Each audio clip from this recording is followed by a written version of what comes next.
প্রথম সাফ নারী ফুটসালে অপরাজিত চ্যাম্পিয়ন বাংলাদেশ। দক্ষিণ এশিয়ার সাবিনার তৃতীয় শিরোপা। বাংলাদেশহীন বিশ্বকাপের সমালোচনায় বিশ্ব, ক্রিকেটারদের সংগঠনের বিবৃতি, আমিনুলের কাঠগড়ায় বিসিবি। ক্রিকেট বোর্ডে এমন কিছু যারা ডিরেক্টর হয়েছে, আমার কাছে মনে হয়েছে যে তারা ক্রিকেটের কও জানে না। যুব বিশ্বকাপের সুপার সিক্সে কাল বাংলাদেশের প্রতিপক্ষ ইংল্যান্ড। বর্জনের আলোচনার মাঝেই বিশ্বকাপ দল পাকিস্তানের। দক্ষিণ এশিয়ান ফুটবলে আরও একটি সাফল্য বাংলাদেশের নারীদের। প্রথম নারী সাফ ফুটসালে অপরাজিত চ্যাম্পিয়ন সাবিনা কৃষ্ণা মাসুরার দল।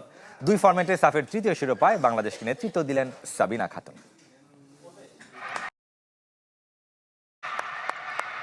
নারী ফুটবলে আরও একবার অগ্রযাত্রার প্রমাণ, আরও একটি দক্ষিণ এশিয়ান শ্রেষ্ঠত্ব।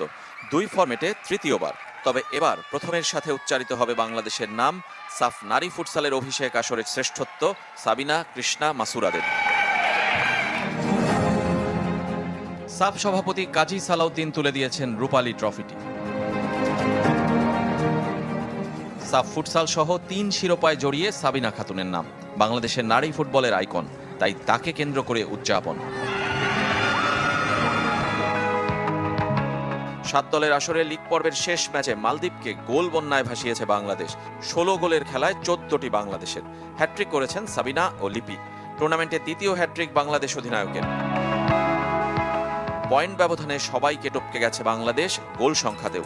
6 ম্যাচে প্রতিপক্ষের জালে দিয়েছে 38 গোল। এর মধ্যে সাবিনার 14টি, যিনি বেশ কদিন ধরে জাতীয় ফুটবল দলের বাইরে। সাফ ফুটবলের সাথে তুলনায় না গেলেও অধিনায়ক খুশি, ফুটসালে বাংলাদেশকে প্রথম সাফল্য এনে দেয়। বাংলাদেশের জয়ে আশা শেষ ভুটানের, হয়েছে রানার্স আপ। ছেলেদের সাফ ফুটসালে পঞ্চম বাংলাদেশ। রেজওয়ানুজ্জামান, চ্যানেল 24। ক্রিকেটের খবর জানাবো এবার। আইসিসির দ্বিমুখী নীতিতে হতাশ সাবেক ক্রিকেটার থেকে ক্রিকেটারদের সংস্থা। টি-20 বিশ্বকাপে বাংলাদেশের পরিবর্তে স্কটল্যান্ডকে বেছে নেয় চটেছেন পাকিস্তানের সাবেক অধিনায়ক শাহিদ আফ্রিদি। আর জেসন গিলেস্পি টাইগারদের বাদ দেওয়ার কোনো যুক্তি খুঁজে পাননি। ওয়ার্ল্ড ক্রিকেটার্স অ্যাসোসিয়েশন এমন সিদ্ধান্তকে বলছে পাগলামি। বাংলাদেশহীন প্রথম টি-20 বিশ্বকাপ। সমর্থকদের পক্ষে প্রতিবাদ আসলেও ক্রিকেটারদের সংগঠন নীরব। তবে বৈশ্বিক সংগঠনটি সোচ্চার হয়েছে। ওয়ার্ল্ড ক্রিকেটার্স অ্যাসোসিয়েশনের চোখে বাংলাদেশ ছাড়া বিশ্বকাপ ক্রিকেটের অপূরণীয় ক্ষতি। টি-20 বিশ্বকাপ থেকে বাংলাদেশকে সরিয়ে দেওয়ার অর্থ ক্রিকেট পাগল একটা দেশের অনুপস্থিতি, যা আমাদের খেলার জন্য অত্যন্ত দুঃখজনক ঘটনা। সারা বিশ্বের সব ক্রিকেট সংস্থার পক্ষ থেকে আমরা বাংলাদেশকে সমর্থন জানাই। অনেকের মতো আইসিসির নীতি নিয়ে প্রশ্ন তুলেছেন জেসন গিলেস্পি ও শাহিদ আফ্রিদি। বাংলাদেশ কেন ভারতের বাইরে বিশ্বকাপ খেলতে পারবে না, তা নিয়ে আইসিসির কোনো ব্যাখ্যা আছে? তাদের এভাবে আসর থেকে বাদ দেওয়া হয় কোন যুক্তিতে? আইসিসির দ্বিমুখী নীতিতে আমি চরম হতাশ। ভারত চ্যাম্পিয়ন্স ট্রফি খেলতে পাকিস্তান না আসার সিদ্ধান্ত তারা মেনে নিলেও অথচ বাংলাদেশের বেলায় একই ঘটনায় ভিন্ন রায় দিল। আইসিসির উচিত হবে সবার অংশগ্রহণে টুর্নামেন্ট আয়োজন করা, অযৌক্তিকভাবে কাউকে বাদ দেয়া নয়। যদিও সামাজিক যোগাযোগ মাধ্যমে পোস্ট দিয়ে কয়েক ঘন্টার মধ্যে তা মুছে ফেলেন সাবেক অজি তারকা ও বর্তমানে পাকিস্তান কোচ। ক্রিক ফলো কারণ জানতে চাওয়ায় রোশনলে পড়ার দাবি করেছেন গিলেস্পি। আইসিসির সিদ্ধান্তে হতাশ সাবেক পাক তারকা মোহাম্মদ ইউসুফ। আইসিসিকে একটি আন্তর্জাতিক সংস্থার মতো কাজ করা উচিত। বাংলাদেশের মতো ক্রিকেট প্রেমী জাতিকে বিশ্বকাপ থেকে বঞ্চিত করা হলো, যেখানে নিরাপত্তার ঝুঁকির কথা একটাবারও উল্লেখ করা হলো না। রাজনীতির কাছে হার মানল ক্রিকেট, অসহায়ত্ব ঝরেছে সাবেক প্রোটিয়া জন্টি রোডসের কণ্ঠে। আপনি সবসময় খেলা আর রাজনীতিকে আলাদা রাখতে চাইবেন, তবে দুঃখজনক হলেও সত্য, রাজনীতিকে খেলা থেকে আলাদা রাখতে পারবেন না। 7 ফেব্রুয়ারি মাঠে গড়াবে বিশ্বকাপ, কিন্তু বাংলাদেশহীন সেই আসর কতটা বৈশ্বিক হবে সে প্রশ্ন থেকেই যায়। রিফাত হোসেন, চ্যানেল 24।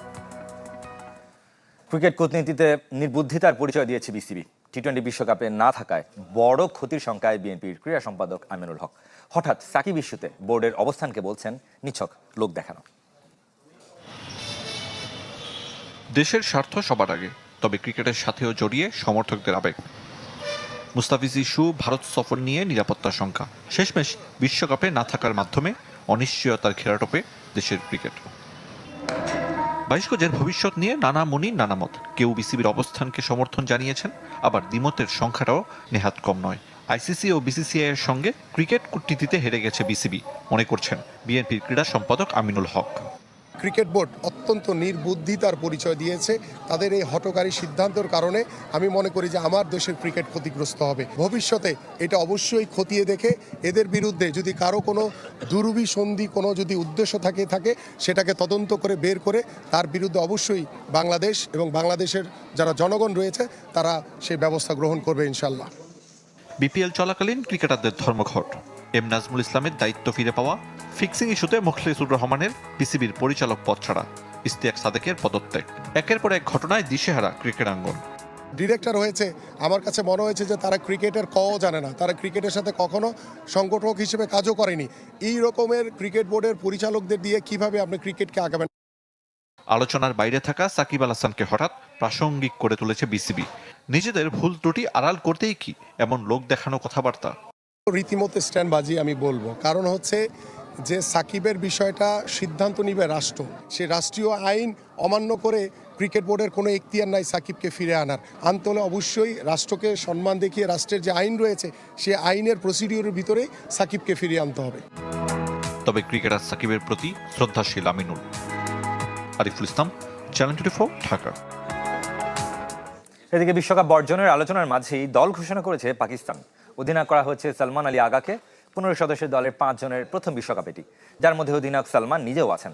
এছাড়া ফাহিম আশরাফ, খাজা নাফি, সালমান মির্জা এবং উসমান তারিকও খেলবেন এই ফরম্যাটের প্রথম বিশ্ব আসর। অভিজ্ঞ মোহাম্মদ রিজওয়ান এবং মোহাম্মদ হারিসকে বাদ দিয়েছেন নির্বাচকরা। পেস অ্যাটাক সামলাবেন শাহিন আফ্রিদি এবং নাসিম শাহ। অলরাউন্ডারের সংখ্যা বেশি, যেখানে আছেন ফাহিম আশরাফ, শাদাব খান, মোহাম্মদ নওয়াজদের মতো তারকারা।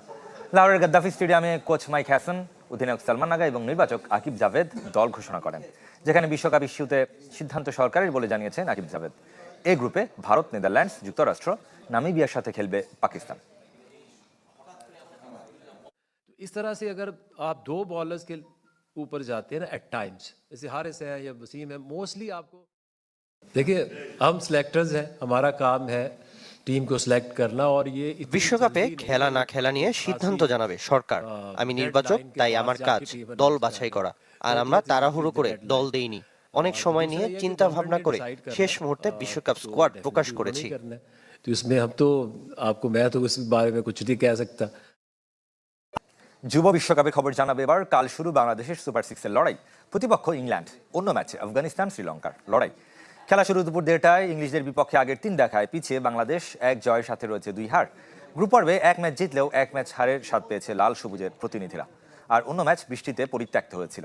নিউজিল্যান্ড সুপার 6-এ সঙ্গী হওয়ায় সেই ম্যাচের 1 পয়েন্ট বাংলাদেশের সঙ্গী।